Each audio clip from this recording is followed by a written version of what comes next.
اعوذ باللہ من الشیطان الرجیم بسم اللہ الرحمن الرحیم۔ اللہ تعالیٰ کی توفیق سے سورۃ البروج کا سلسلہ جاری ہے۔ پہلی آیت سے دیکھیں، وَالسَّمَاءِ ذَاتِ الْبُرُوجِ، برجوں والے آسمان کی قسم، وَالْيَوْمِ الْمَوْعُودِ، اور اس دن کی جس کا وعدہ کیا گیا ہے، وَشَاهِدٍ وَمَشْهُودٍ، اور دیکھنے والے کی اور دیکھی جانے والی چیز کی، قُتِلَ أَصْحَابُ الْأُخْدُودِ، کہ کھندقوں والے ہلاک ہو گئے، النَّارِ ذَاتِ الْوَقُودِ، جن میں آگ تھی بہت ایندھن والی، اِذْ هُمْ عَلَيْهَا قُعُودٌ، جبکہ وہ اس کے کنارے پر بیٹھے تھے، وَهُمْ عَلَى مَا يَفْعَلُونَ بِالْمُؤْمِنِينَ شُهُودٌ، اور مسلمانوں کے ساتھ جو کر رہے تھے اس کو اپنے سامنے دیکھ رہے تھے، اور وہ ایمان والوں کے ساتھ جو کچھ کر رہے تھے اس کا نظارہ کرتے جاتے تھے، اور وہ خود گواہ ہیں جو کچھ مسلمانوں کے ساتھ کر رہے تھے، اور جو وہ ظالم ایمانداروں کے ساتھ کر رہے تھے اس کا تماشا دیکھ رہے تھے، اور جو کچھ وہ اہل ایمان سے کرتے رہے اس کو دیکھیں گے، اور وہ اس پر جو مومنوں کے ساتھ وہ کر رہے تھے گواہ تھے، اور جو کچھ وہ ایمان والوں کے ساتھ کر رہے تھے وہ اس کو دیکھ رہے تھے۔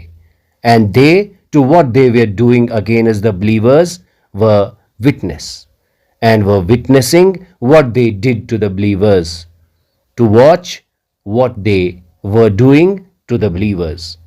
اب آج وَمَا نَقَمُوا مِنْهُمْ إِلَّا أَن يُؤْمِنُوا بِاللَّهِ الْعَزِيزِ الْحَمِيدِ، اور ما نہیں، وما اور نہیں، نقموا انہوں نے انتقام لیا، منہم ان سے، الا مگر، ان یہ کہ، ان صرف اس بات پر کہ، یؤمنو وہ ایمان لائے، یؤمنو وہ ایمان رکھتے تھے، باللہ اللہ تعالیٰ پر، العزیز بہت زبردست، العزیز سب پر غالب، الحمید خوب تعریف والا، الحمید ہر تعریف کے لائق، الحمید تعریفوں والا۔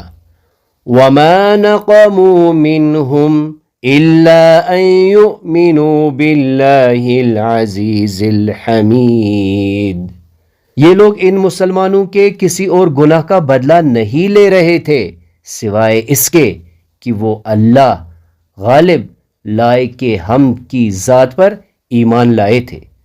وَمَا نَقَمُوا مِنْهُمْ إِلَّا أَن يُؤْمِنُوا بِاللَّهِ الْعَزِيزِ الْحَمِيدِ، اور وہ ایمان والوں کو کسی اور بات کی نہیں، صرف اس بات کی سزا دے رہے تھے کہ وہ اس اللہ پر ایمان لے آئے تھے جو بڑے اقتدار والا بہت قابل تعریف ہے۔ وَمَا نَقَمُوا مِنْهُمْ إِلَّا أَن يُؤْمِنُوا بِاللَّهِ الْعَزِيزِ الْحَمِيدِ، اور انہوں نے ان پر محض اس وجہ سے غصہ نکالا کہ وہ ایمان لائے اس خدائے عزیز و حمید پر۔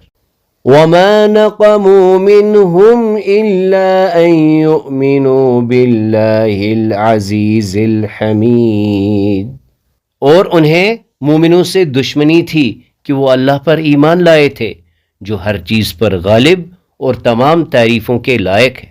وَمَا نَقَمُوا مِنْهُمْ إِلَّا أَن يُؤْمِنُوا بِاللَّهِ الْعَزِيزِ الْحَمِيدِ، اور انہوں نے ان مومنوں سے صرف اس بات کا بدلہ لیا تھا کہ وہ اللہ پر ایمان لائے تھے جو بہت غالب بہت تعریفوں والا ہے۔ And ma not, nakamu they resented, minhum of them, illa except, and that, yu'minu they believed, billahi in Allah, al-aziz the Almighty, Al-Hamid, the praiseworthy. وَمَا نَقَمُوا مِنْهُمْ إِلَّا أَن يُؤْمِنُوا بِاللَّهِ الْعَزِيزِ الْحَمِيدِ. And they resented them not except because they believed in Allah, the exalted in might, the praiseworthy. وَمَا نَقَمُوا مِنْهُمْ إِلَّا أَن يُؤْمِنُوا بِاللَّهِ الْعَزِيزِ الْحَمِيدِ, whom they hated for no other reason than that they believed in Allah, the mighty, the praiseworthy. وَمَا نَقَمُوا مِنْهُمْ إِلَّا أَن يُؤْمِنُوا بِاللَّهِ الْعَزِيزِ الْحَمِيدِ.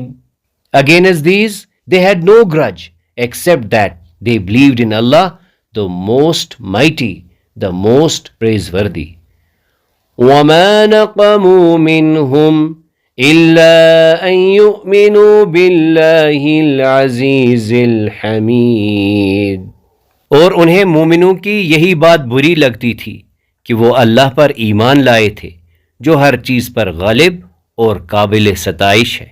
یعنی اہل ایمان کا اگر کوئی قصور تھا تو وہ صرف یہ ہے کہ وہ اللہ پر صحیح معنی میں ایمان لائے تھے. گویا جو سب سے بڑی نیکی تھی وہی ان ظالموں کی نظر میں جرم قرار پائی. اس آیت میں اللہ تعالیٰ اہل ایمان کی عظمت کو نمایاں فرماتے ہیں. فرمایا گیا کہ ظالموں کو مومنین سے کوئی اور شکایت یا دشمنی نہیں تھی سوائے اس کے کہ وہ اللہ وحدہ لا شریک پر ایمان لائے تھے، اس اللہ پر جو العزیز ہے، ہر طاقت پر غالب، الحمید ہے، ہر حال میں تعریف کے لائق. یعنی مومنوں کا جرم صرف یہ تھا کہ انہوں نے سچائی کو قبول کیا اور باطل کے سامنے سر نہیں جھکایا. اس آیت سے چند اسباق لیے جا سکتے ہیں. پہلا، ایمان جرم نہیں عظمت ہے. یہ آیت ہمیں بتاتی ہے کہ سچا ایمان بعض اوقات دنیا کی نگاہ میں جرم بن جاتا ہے مگر اللہ کے نزدیک وہی سب سے بڑا اعزاز ہے. دوسرا، سچائی کی قیمت ہوتی ہے. جو شخص حق کے راستے پر چلتا ہے اسے آزمائشوں کا سامنا کرنا پڑتا ہے، لیکن یہی آزمائشیں اس کے ایمان کی پختگی کا ذریعہ بنتی ہے. تیسرا، طاقت کا اصل منبع اللہ ہے. جب انسان کو اللہ العزیز پر یقین ہو جائے تو دنیا کی کوئی طاقت اسے توڑ نہیں سکتی. چوتھا، مصیبت میں بھی اللہ حمید ہے. اللہ تعالیٰ ہر حال میں تعریف کے لائق ہے. اگر وہ بندے کو آزماتا ہے تو وہ آزمائش بھی کسی نہ کسی حکمت اور بلائی پر مبنی ہوتی ہے. پانچواں، ظلم کے مقابلے میں استقامت. یہ آیت ہمیں یہ پیغام دیتی ہے کہ ایمان والوں کو ظلم کے سامنے جھکنے کے بجائے صبر، استقامت اور توکل کا راستہ اختیار کرنا چاہیے. اہل ایمان کا واحد قصور یہی ہوتا ہے کہ وہ اللہ پر ایمان رکھتے ہیں، اور یہی قصور دراصل ان کی سب سے بڑی کامیابی ہے. دنیا انہیں ستا سکتی ہے مگر اللہ کے ہاں ان کا مقام بلند ترین ہوتا ہے. تصور، دعا اور احساس کے ساتھ پریکٹس کیجئے. وَمَا نَقَمُوا مِنْهُمْ إِلَّا أَن يُؤْمِنُوا بِاللَّهِ الْعَزِيزِ الْحَمِيدِ. یہ لوگ ان مسلمانوں کے کسی اور گناہ کا بدلہ نہیں لے رہے تھے سوائے اس کے کہ وہ اللہ غالب لائق حمد کی ذات پر ایمان لائے تھے، اور وہ ایمان والوں کو کسی اور بات کی نہیں، صرف اس بات کی سزا دے رہے تھے کہ وہ اس اللہ پر ایمان لے آئے تھے جو بڑے اقتدار والا، بہت قابل تعریف ہے، اور انہوں نے ان پر محض اس وجہ سے غصہ نکالا کہ وہ ایمان لائے اس خدائے عزیز و حمید پر. اور انہیں مومنوں سے دشمنی تھی کہ وہ اللہ پر ایمان لائے تھے جو ہر چیز پر غالب اور تمام تعریفوں کے لائق ہے. اور انہوں نے ان مومنوں سے صرف اس بات کا بدلہ لیا تھا کہ وہ اللہ پر ایمان لائے تھے جو بہت غالب، بہت تعریفوں والا ہے. And they resented them not except because they believed in Allah, the exalted in might, the praiseworthy, whom they hated for no other reason than that they believed in Allah, the Almighty, the Praiseworthy. Against these, they had no grudge except that they believed in Allah, the Most Mighty, the Most Praiseworthy. دعا کے ساتھی گزرے ہوئے کل کا احتساب اور آنے والے کل کا پلان ہونا چاہیے. آئیے دعا کرتے ہیں کہ اللہ تعالی ہمیں عمل صالح کرنے کی توفیق عطا فرمائے. اللہ تعالی ہمیں ایمان پر استقامت کے ساتھ ڈٹے رہنے کی توفیق عطا فرمائے. اللہ تعالی ہمیں ہدایت دے. سبحانک اللہم و بحمدک نشہد ان لا الہ الا انت نستغفرک ونتوب الیک.